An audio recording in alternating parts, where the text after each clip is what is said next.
Brought to you by PrayLatin.com, makers of prayer cards featuring complete English phonetic renderings of Latin pronunciations. The Vatican is instituting a plan to destroy the morality of the faith. They'd never under any circumstances admit this, of course. They'd never admit that that was their goal. But they are moving in that direction. What makes this painfully obvious is the ongoing synod of synodality, which looms over everything right now. That, combined with the elevation of the very worst men in the hierarchy into the College of Cardinals, men like Cardinal McElroy of San Diego, whom I expect to see replace Cardinal Blaise Cupich when Cardinal Cupich gets the inevitable promotion to some high office in Rome. Don't think that's coming. That's coming, folks. There's a series of seemingly unrelated news stories that have come out that paint us an interesting picture when we put them together. The need for resistance against modernist Rome is now higher than ever before, with a clear program for destroying the faith being put into place. I know there are people who will deny that that's the case, that I'm kind of a loon for saying that, but that's what they're doing. Early in the summer of 2022, Francis issued a new reform document for the Roman Curia, which permits laity to run various dicasteries of very real influence in the church for the first time in history. This is happening while the bishops are now meeting behind closed doors to go over that new governing document.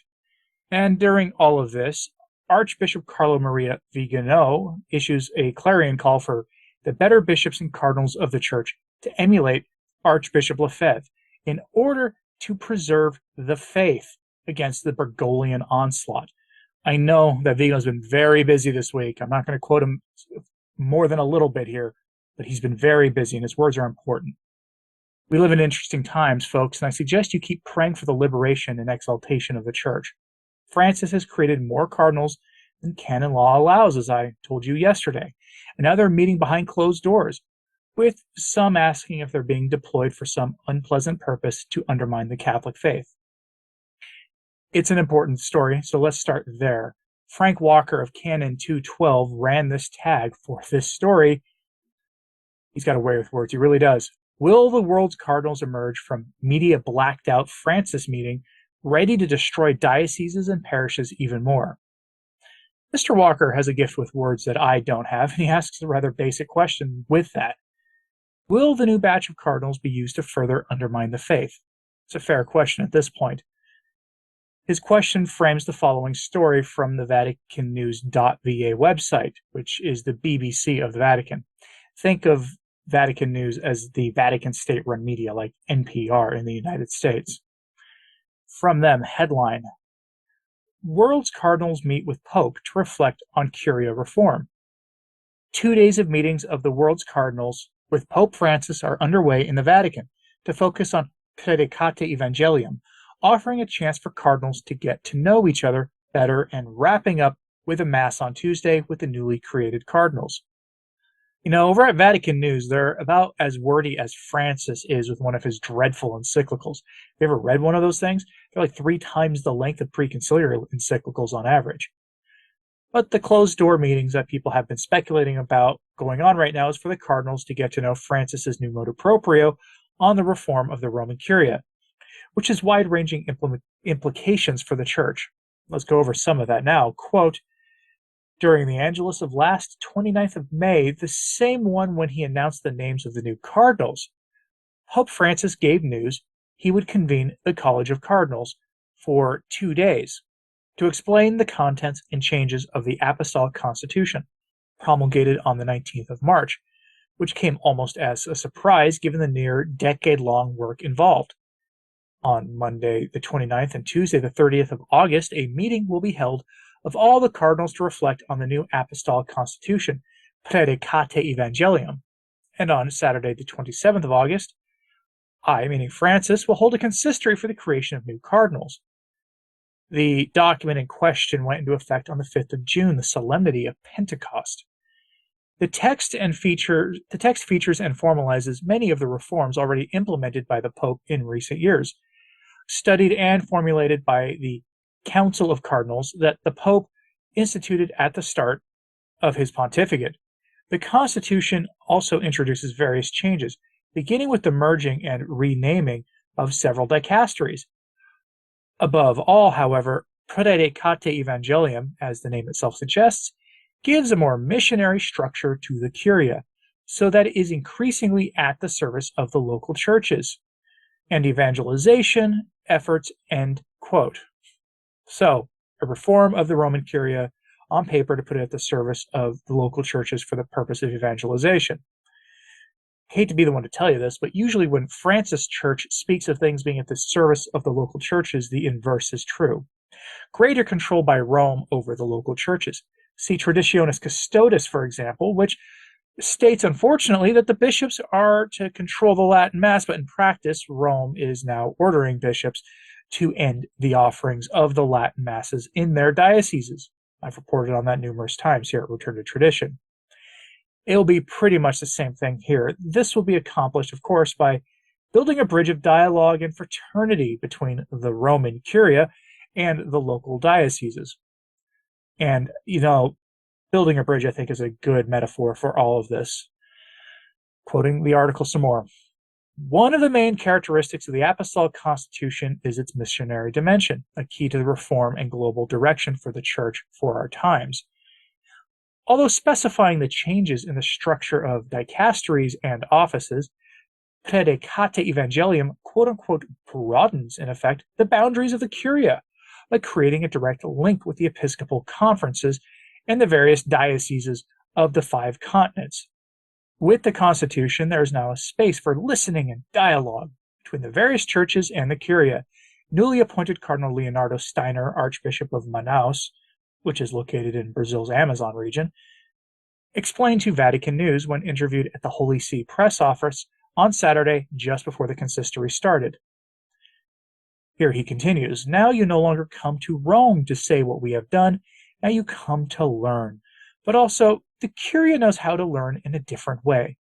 There is a better sense of who is at the service of the Holy Father, at the service of the bishops. And this is a hope to be a more fraternal church where we listen, where we experience and appreciate cultural diversity," Steiner said. End quote. Yeah, there's a lot of worrisome stuff in that quote there. You should always worry, though, when dialogue directly with Rome is made easier under this alleged pontificate, especially when they're talking about enculturation there like they are. It never results in good things happening. It just never does. Just ask any religious order who had an apostolic visitation from Rome since Francis's arrival on the throne of Peter and found themselves suppressed after ask them how much dialogue with Rome and how that tends to go. Ask them how that all went for them. This dialogue has been used to destroy Catholic morality in the past, which is a running theme of our talk today. Here we see Curial reform framed in the language of, well, you guessed it, synodality, a synodal church, a listening and dialoguing and group-hugging church. Note well that all the synodal reports, or virtually all of them, call for changing the morality of the Catholic faith to better align itself with the values of the secular world, because the church is apparently, so we're told, by both the adversaries of the church outside the church and our own prelates, we're told that the church is out of date with the world. Keep that in mind whenever you hear the word synodality or synodal used to justify something. Our times call for resistance to all of this. Not from the laity only, though, but from the bishops and cardinals of the church, even if that means resistance only comes from a handful of good bishops. Their resistance must become more pronounced. That should be painfully obvious in our time, but for many of them, they still waffle. Their resistance should include ordaining more men without Rome's permission, the creation of traditional priestly fraternities, despite whatever Rome might have to say about it. And yes, I hate to be the one to say this, but it also should include consecrating more bishops without Rome's approval. Archbishop Vigano makes this point pretty clear in a recent interview for LifeSite News about Archbishop Lefebvre being the example for us in our time. This is who he wants the bishops and the cardinals to emulate. That'll be a controversial point for many people.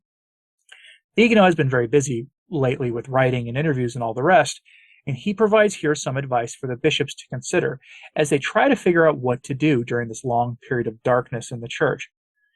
From his recent interview, where he's asked about Archbishop Lefebvre and the actions he took in 1988, Archbishop Vigano says, quote, I can only look at Archbishop Lefebvre with admiration and much gratitude for his fidelity and courage, a courage and a fidelity that are unfailing in the face of so much adversity, hostility, and even relentlessness on the part of a hierarchy won over to the ideas of modernity and infiltrated by the stonecutter supporters of a project of capillary destruction without precedent, the devastating scope of which we realize today in its extreme consequences. Archbishop Lefebvre must be seen as a holy man, not as a schismatic. As a fervent missionary and confessor of the faith, a zealous defender of tradition, the priesthood, and the Catholic Mass, he exposed himself to severe sanctions up to and including excommunication because he felt that it was more right to obey God than men, to guard and transmit tradition rather than embrace modernist doctrines. Some consider the 1988 consecrations as a quote-unquote step too far. Others recognize a vital necessity for the safeguarding of the Mass of all time. Archbishop Lefebvre grasped the urgency of the times in which we live, and the drama of a situation that has worsened and taken on new accents of gravity in recent years, making more evident the state of exception in which we find ourselves. Some speak of disobedience. We speak of fidelity. Archbishop Marcel Lefebvre continued to teach and do what the Holy Church has always done and taught. He opposed liberalism, the destruction of the Mass, and of the whole liturgical edifice of the Church, the ruin of the priesthood, of religious life, and of Christian morals. I repeat, some speak of disobedience, we speak of fidelity. End quote. And the rest of the bishops who are in any way opposed to things we see in our times should follow suit. That's my opinion anyway, hopefully in a coordinated way with one another. Let Francis accuse them of schism as he tightens his grip. The Church has always said episcopal consecrations during a time of emergency in the Church are permitted. If the Church has ever been in such a state, in a state of emergency, it's now, and it has been that way for decades. Vigano isn't holding back when he says these things, and it leaves me wondering what you think about his call for bishops to emulate Archbishop Lefebvre. I have a famous speech of Lefebvre's for this Saturday. I do 2 or 3 times a year bring one of his addresses, and this will be, I think, the second time in 2022 that I've done it, where he lays out the cause for resisting Vatican orders more than 40 years ago, when things seemed better for many in the Church. But the crisis in the Church was already very real at that time, at least if you have eyes to see it. But I'm curious what you think of this College of Cardinals story and Vigano's call to the bishops to stand and resist. So let me know in the comments, please, what you think about all this. Like and subscribe if you haven't. It really does help. Share this on social media if you can, and that helps a lot as well. YouTube actually really likes it when you do that. As always, pray for the Church. I'm Anthony Stine. Ave Maria.